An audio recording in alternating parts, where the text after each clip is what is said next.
तर उल्हासनगरचे नगरसेवक विरोधी पक्ष नेते आज त्यांचं शिवसेना उद्धव बाळासाहेब ठाकरे पक्षात त्यांचं स्वागत आगमन होत आहे।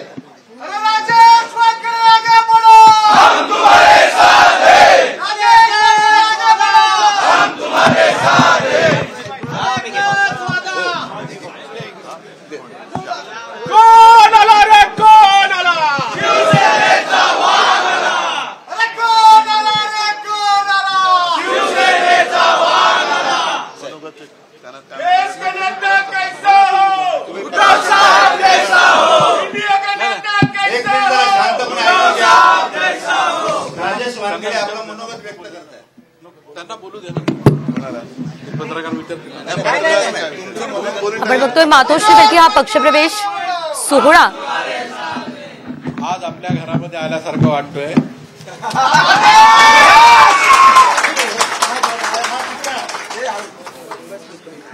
पूर्वी शिवसैनिक होतो आणि आजही शिवसैनिक आहे।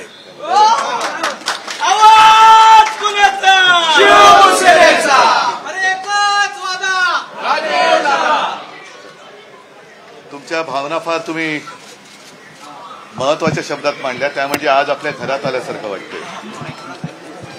काही जण आता भटकंतीला गेलेत बाहेर, अर्थात त्यांना परत काही घरात घेणार नाही।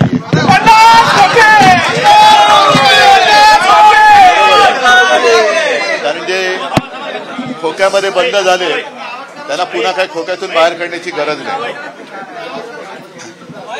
माईक येतोय आवाज? हा, तुम्ही थोडे शांत राहिला तर माईकचा आवाज येईल। राजेशजी, तुमचं मी स्वागत करतोय। आणि तुम्ही मध्ये म्हणालात आता की सुरुवातीला शिवसैनिक होतो आणि परत शिवसेनेत आलात, म्हणजे तुम्हाला अनुभव आहे की शिवसेनेसारखं प्रेम दुसऱ्या कोणत्याही पक्षात मिळत नाही, म्हणूनच तुम्ही बोललात की आज मला परत घरात आल्यासारखं वाटतं। आणि हेच आपल्या शिवसेनेचं वैशिष्ट्य आहे। म्हणजे तो अमिताभ बच्चन आणि शशी कपूरचा डायलॉग आहे ना, आज मेरे पास ये है, आज मेरे पास वो है, आज तुम्हारे पास क्या है। तर आपल्याकडे या शिवसैनिकांची माया आहे, प्रेम आहे आणि एक जिद्द आहे। बाकी सगळे काय होतं बघा की ह्या सगळ्या बाकीच्या गोष्टी पैशाने विकत घेता येतात, पण एक आपुलकी, माया, प्रेम, जिद्द, हिम्मत ही कुठेही विकली जाऊ शकत नाही आणि विकत घेता येत नाही। आणि म्हणून तुम्ही परत आपल्या घरामध्ये आलेला आहात। लढाई म्हटलं तर फार मोठी आहे, पण तुमच्यासारखे सगळे कट्टर एकवटले तर लढाई फार सोपी आहे। लढाई फार सोपी आहे, कारण एक जिद्दीने माणूस एक उभा राहिला की मग त्याच्यासमोर कितीही पहाडासारखी संकट आली तरी तो डगमगत नाही। आणि तसे न डगमगणारे शिवसैनिक माझ्यासोबत आहेत। म्हणूनच आज सुद्धा आपल्या समोर जे उभे आहेत सगळे खोकेवाले, खोके देणारे, खोके घेणारे, आज तर त्यांनी पक्ष चिन्ह सगळं घेतलं तरी उठता बसता स्वप्नात त्यांना उद्धव ठाकरे दिसतो। कारण उद्धव ठाकरे एकटा नाहीये, उद्धव ठाकरे सोबत महाराष्ट्र आहे। आणि मी जास्त मोठं भाषण करणार नाही। मी कालच आपला कार्यक्रम जाहीर केलेला आहे। भाषण करा। नाही रे, आता नको भाषण। 23 जानेवारीला नाशिकला या। नाशिकला या। आपण 22 तारखेला तिकडे काळाराम मंदिरात जातोय। त्या काळाराम मंदिराचं एक वैशिष्ट्य आहे की एक राम मंदिर तिकडे उभं राहतंय अयोध्येमध्ये। अभिमान आहे आपल्याला, आनंद आहे, कारण याचसाठी केला होता अट्टहास। कितीतरी कारसेवकांनी रक्त सांडले, शिवसेना प्रमुखांनी सुद्धा सगळं भोगले, सोसले, अनेक शिवसैनिकांनी तुरुंगवास भोगलेला आहे, बऱ्याच काही गोष्टी झालेल्या आहेत। म्हणून जे एक स्वप्न होतं ते कोर्टाच्या आदेशामुळे तिकडे पूर्ण होतंय।